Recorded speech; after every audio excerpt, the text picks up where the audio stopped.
nós temos o prazer de conversar com a Clarisse Morgan, que é diretora da Divisão de Regras.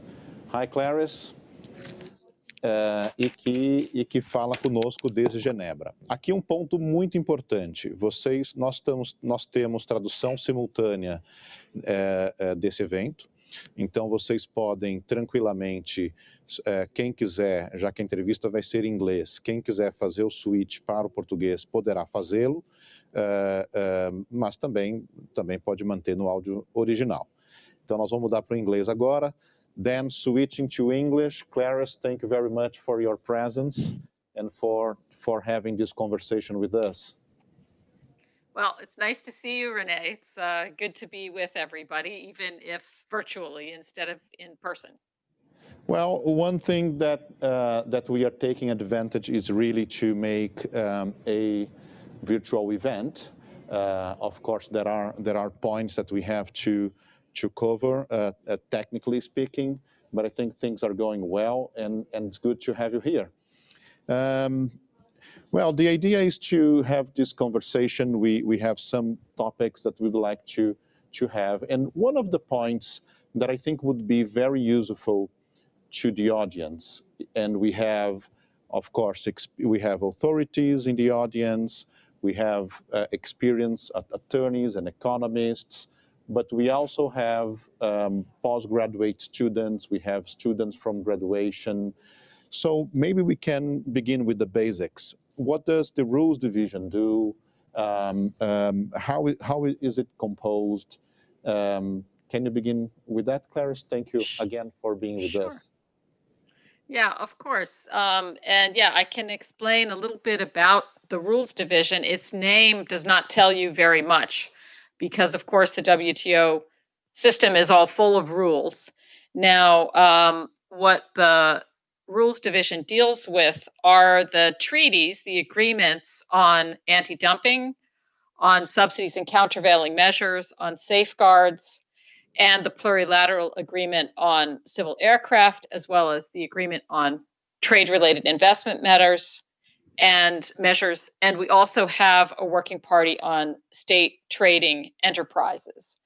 So we have a staff that is composed mainly of lawyers and economists, and we provide a lot of support to the members in implementing these different agreements. And we also have a lot of the disputes in the WTO that deal with our areas.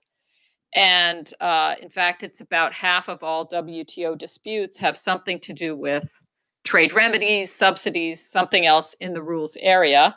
Principally, trade remedies and subsidies would account for the bulk of the disputes in the rules area.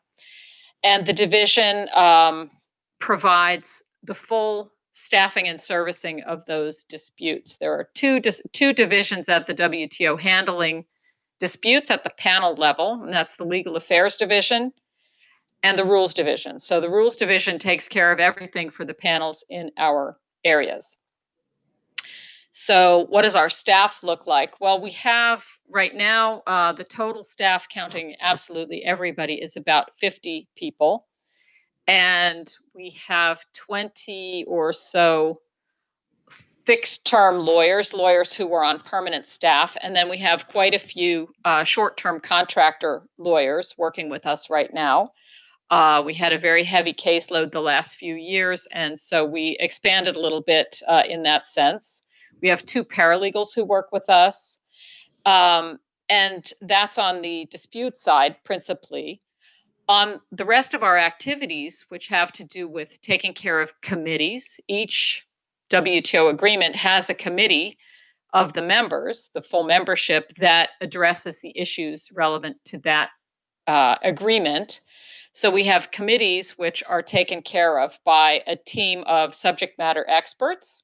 We also have the only active multilateral negotiation in the WTO right now, which is the negotiations on fisheries subsidies, trying to create a new set of additional disciplines on those subsidies that would address the negative effects on sustainability of fisheries resources of subsidization, in addition to what already exists in terms of the trade effects of subsidies, which is what the subsidies agreement deals with. So we're hard at work on those negotiations as well. That team, we have 5 people, and it's 1 lawyer, and the rest are economists.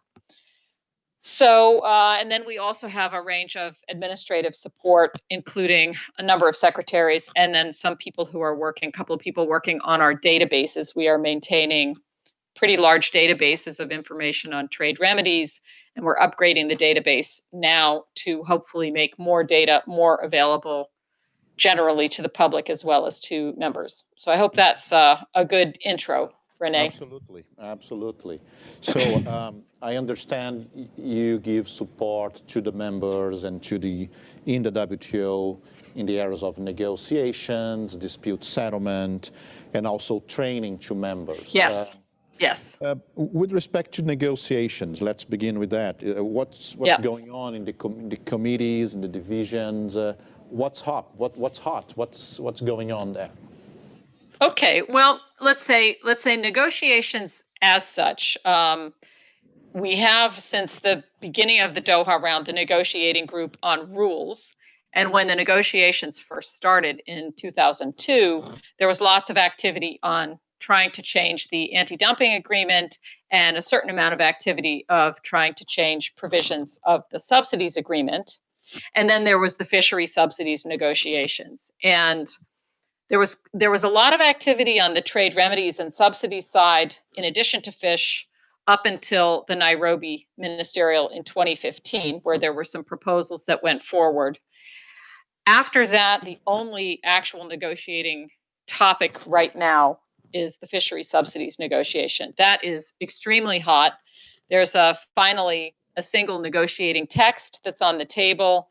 The chair of the group is about to issue a first revision of that text for further work.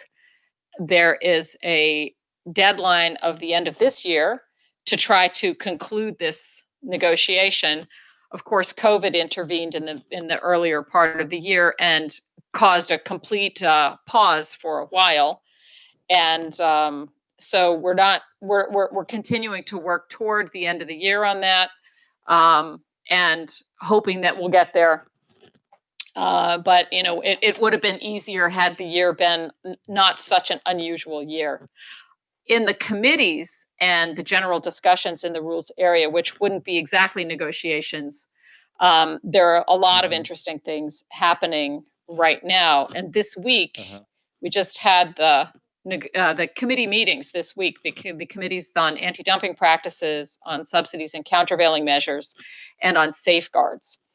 One issue that is very active right now and cuts across the 3 kinds of trade remedies is the question of Brexit. And this is because, as you probably know, the EU has plenty of anti-dumping countervailing measures in force. And they also more recently have created some safeguards on some steel products.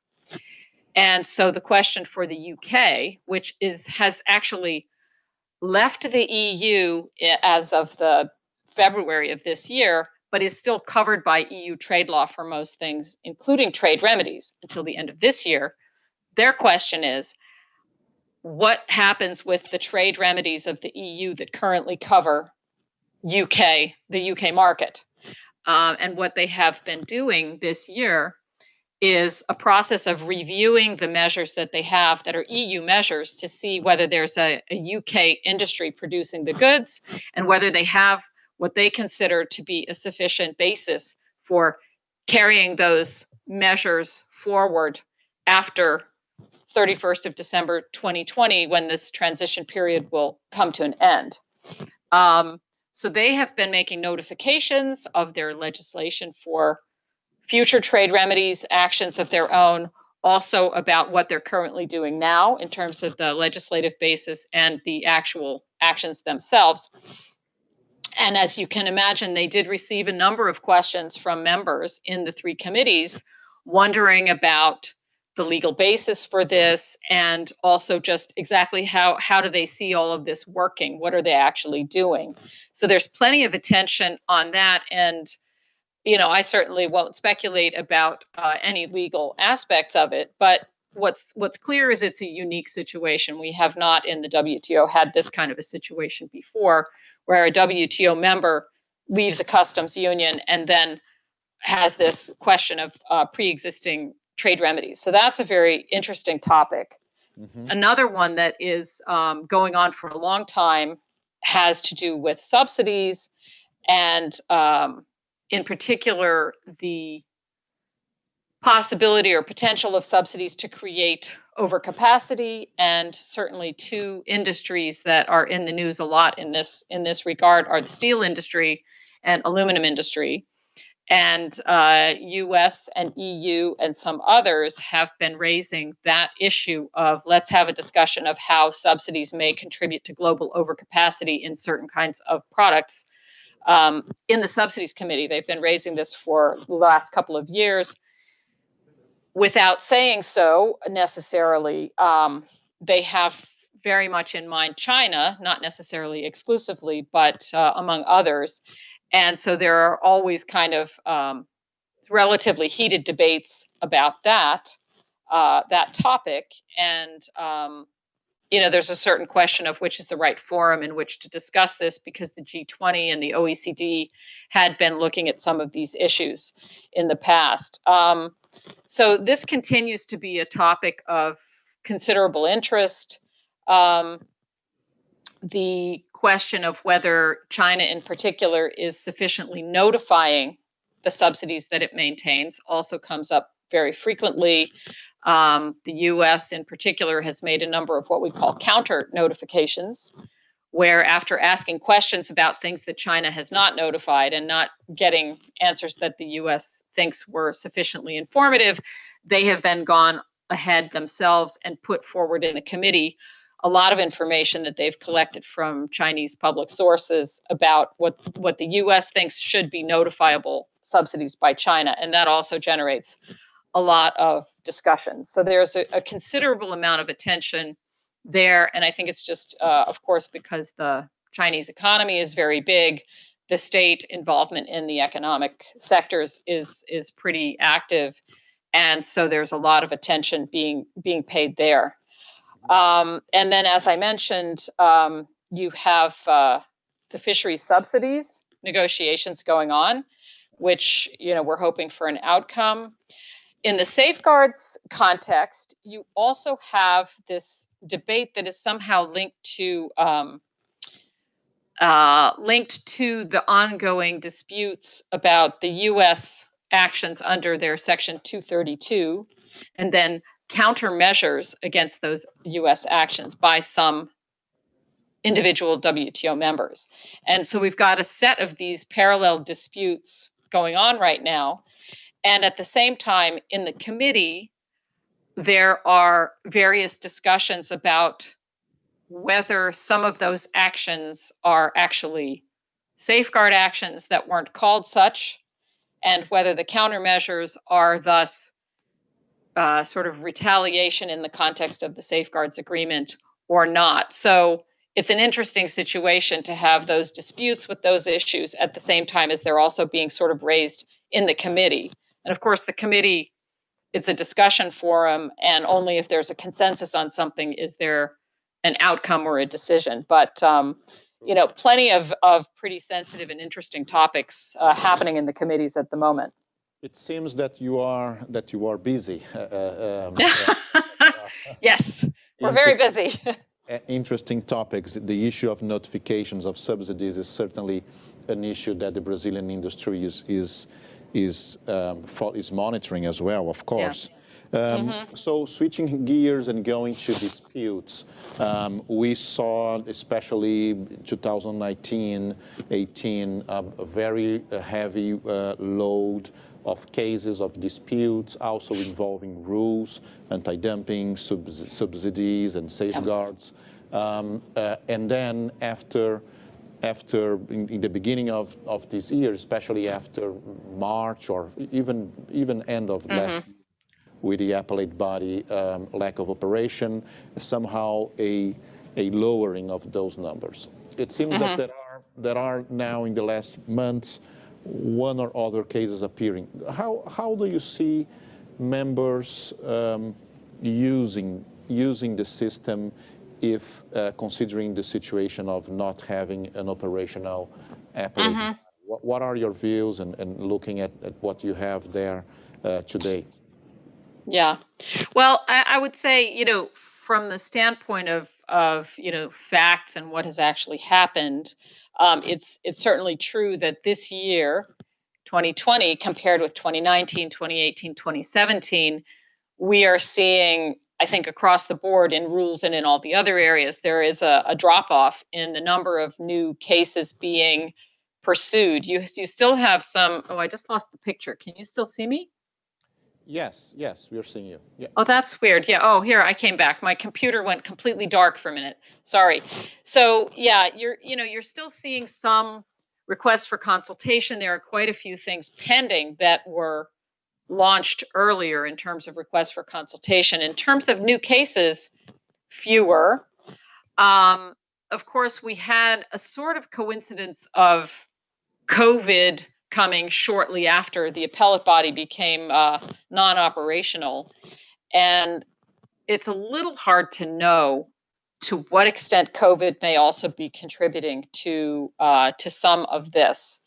And so I think time will tell exactly where we are. But it may well be that in this moment of a lot of uncertainty about the WTO, including what happened yesterday, which maybe we'll get to in a little while, it may well be that some of the members are taking more of a wait and see approach. Now, that said, there is, of course, this multi-party interim appeal mechanism, and I believe Brazil is part of that. Sure. And so, at least for disputes that would involve parties who are all part of that arrangement, have joined up to that, they have found themselves a workaround to deal with the second level.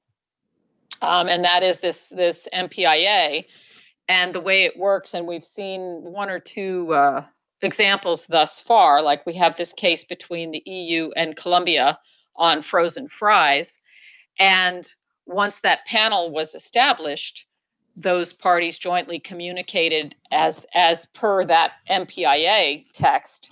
They communicated to the panel that they asked the panel, if this or that happens, one of us decides to appeal, then please, panel, do what those procedures say. So they've kind of signed that agreement in respect of that particular dispute, which is how it's going to go. So at least for those parties, they might not find themselves too slowed down, but there might not be so many cases where all the parties were in the MPIA. So I think the other thing is, it's hard to tell. You've now got a few cases where one party or the other, after the panel has ruled, have appealed into the void, as we say. They've lodged an appeal before the appellate body in accordance with the existing DSU.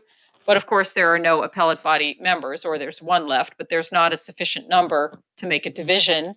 So there is no possibility to hear a case. And I think the question would be whether potentially having a panel review a matter, even under these circumstances, might be helpful to the parties to get some clarity on, who's maybe right or wrong here, and that might then help them to move forward to reach a resolution. And of course, this does happen sometimes anyway.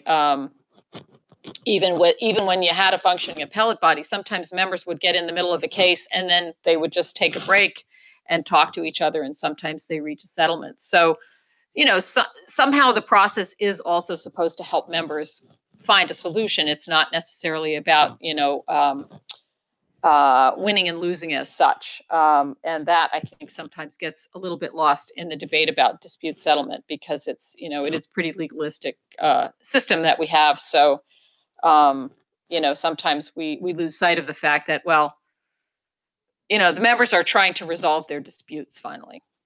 No, absolutely. We have always to remember the diplomatic origins of the system, and it's still diplomacy. So a panel report will always can always help adjust the equation that the parties are dealing between themselves. We are still seeing what will be the developments in the direction of the WTO. We are seeing that there are two front runners, and one of them is more likely to reach consensus. We know that there are political issues there still ongoing. But it's very interesting to see that the two front runners were women. And which is a very interesting sign. And how do you see this movement, being a woman in the WTO for already a good time? What you can tell about the ambience and how things are there from this perspective? Well, I think that when former DG Azevedo resigned back in May, and people started to talk about, okay, then who's going to be the next DG? Right from the beginning, there were many members who said, it's really about time that we have a woman heading this organization. And it was, I think, viewed very positively certainly by the staff, and I think by members generally, that you had, women candidates, very, very good women candidates in the mix. When finally the nominations came in from the members and we ended up with 8 candidates, we had 3 women. And, that's many more than have ever been nominated before. And it is also, I think, from my perspective, a very positive sign that the members deliberately, in the winnowing down process from the 8 to the final 2, the 2 who remained were 2 of the women, so that it was a very clear signal, I think, from the members that, yes, it is time for a woman to be a DG of the WTO.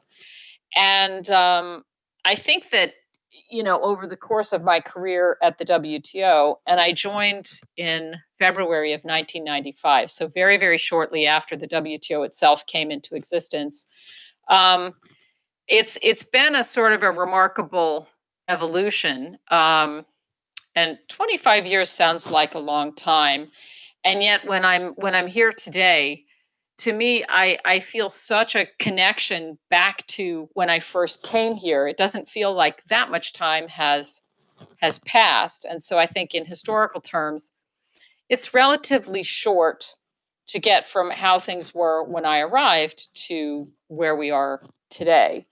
I was hired as a mid-level professional, and there were not so many women professionals, especially at mid to senior levels. And I remember an early conversation with some women colleagues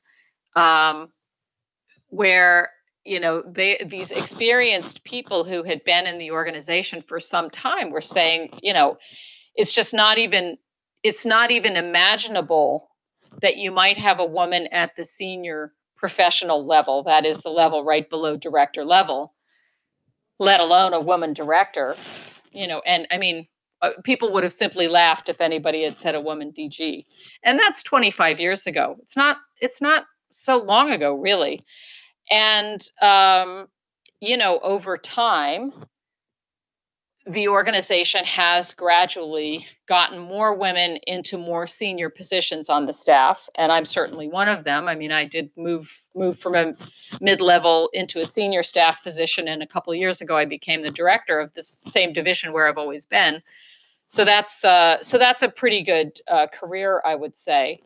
So I think we are making progress, and I think it gives a sign in it's one of the positive things in this moment where the WTO is really under lots of pressure from lots of different forces. It gives a sign that the organization, and by that I mean the members, because the organization is the members. It's not people like me who work for the members.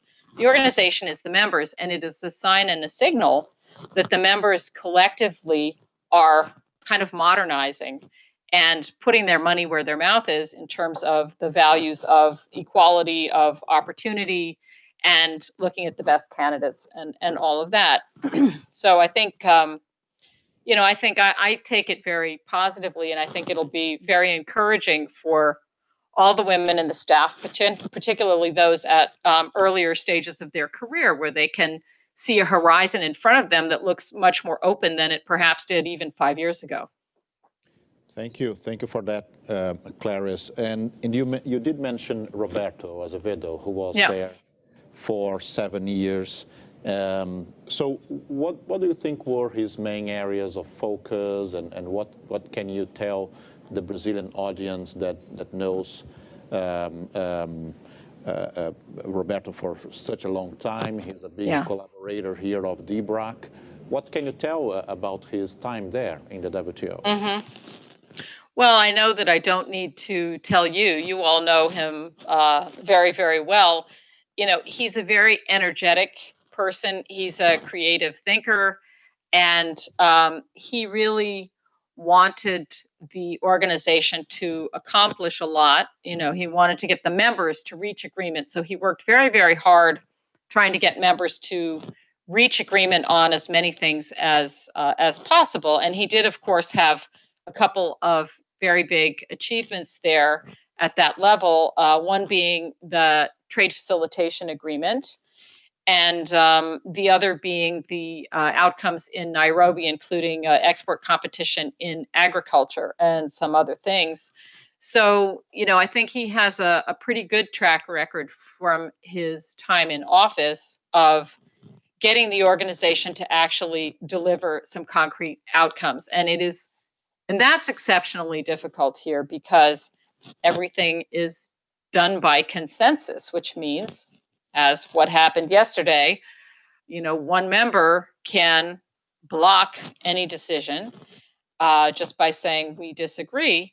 And unless you can find a way to persuade them or change the scenario in some way that everyone can find a new equilibrium, you don't move forward. So it's quite difficult. We don't have voting. We don't have anything like that here. Everything is by consensus, and with a large membership of very diverse sovereign countries, it's pretty complicated. And I would say Roberto was pretty skilled at seeing the big picture and trying to see trade-offs where people could maybe be brought on board with things. And I would say also from the standpoint of someone who worked for him and with him in the Secretariat, I really liked his approach a great deal, and I think he did some very important things for us as our boss. He took a great interest in all the internal policies and structures when he first arrived, and unlike every other DG before him, he did not hire an external consultant to come in, examine the Secretariat, and say, now here's how you need to restructure. He came in and he said, I'm not sure we need any restructuring as such, but probably some things to change, some things to be discussed. But I want you, the staff, to get yourselves together and have some focused conversations and make some recommendations. And indeed, those processes have resulted in a lot of new policies that did come more from the bottom up, from the staff, and they've worked pretty well. And I think that was really useful, and it's a good model. The other thing is that he himself was very much a champion of women's issues and getting more women moved into higher levels in the organization, women's careers. And he himself was, a person who made a commitment to not take part in man-only speaking panels, things like that. So he was very much committed to women's rights and women's equality of opportunity inside the Secretariat. And he also put in place some policies about harassment and, freedom, right to be free of abuse of power, sexual harassment. And we now are working on those in a very concrete way to implement them, and including a program on diversity and inclusiveness. So I think he really wanted to modernize the way that people think about the workplace, and I give him a lot of credit for those efforts. I think it's made a difference, and it will have a lasting impact here. Thank you very much, Clarisse. I think we are coming to an end in our talk, and I have just one question, and we know that you've been to the WTO already for 25 years, but what was the path to that? Can you tell a little bit about your career? You were a trade lawyer before, I'm sure you were, but can you tell us just a little bit how the path to Geneva occurred? Sure. And let me start by saying, in fact, I'm not a trade lawyer. So I've always worked in trade. I'm an economist more by background. And I started my career in Washington, D.C. as a consultant and working on trade remedies cases. So I learned about anti-dumping and countervail and safeguards, working on behalf of industries that were involved in those cases. And what was really unique and nice about that kind of work is I was working extremely closely with lawyers all the time, and it was very much a blend of the economic numbers side and the legal side. And I was doing that for about 13 years in Washington. And then when they did a first set of recruitment, when the GATT, the former GATT, turned into the WTO, basically, or the Secretariat, they had several openings, and I applied from Washington. I didn't know anybody, and happened to be hired by the Rules Division because of all my background in trade remedies. And worked a lot in the division on the different aspects. So I've sort of done all the jobs in the division at one point or another. I was the secretary of pretty much all of our main committees at one time or another. I've worked on many disputes over the years, contributing to the analysis and background with the panel, and have also, since the beginning of, when the Doha round was launched and we started the negotiating group on rules, worked very extensively on those negotiations, especially on the fish. So the fish, I've been living with the fish negotiations since even before Doha, because people started talking about it in the late 90s. So, when the former director retired a couple of years ago, I felt like I was the person who probably knew more about the job than anybody else in the world, and was very happy to be selected. And I think it's been a really interesting change of roles in a division that I know well, and working on subject matter that I also know well. And I'm just working at this point to try to structure and position the division for the long-term future, because of course I will not be here for another 25 years probably.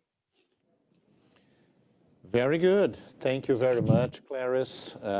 With this, we are closing our conversation, and I'm sure that all the audience has certainly enjoyed the conversation. We had some comments in the chat.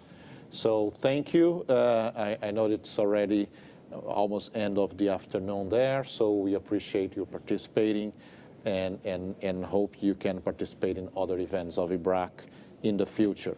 So thank you very much, and have a nice day. Thanks.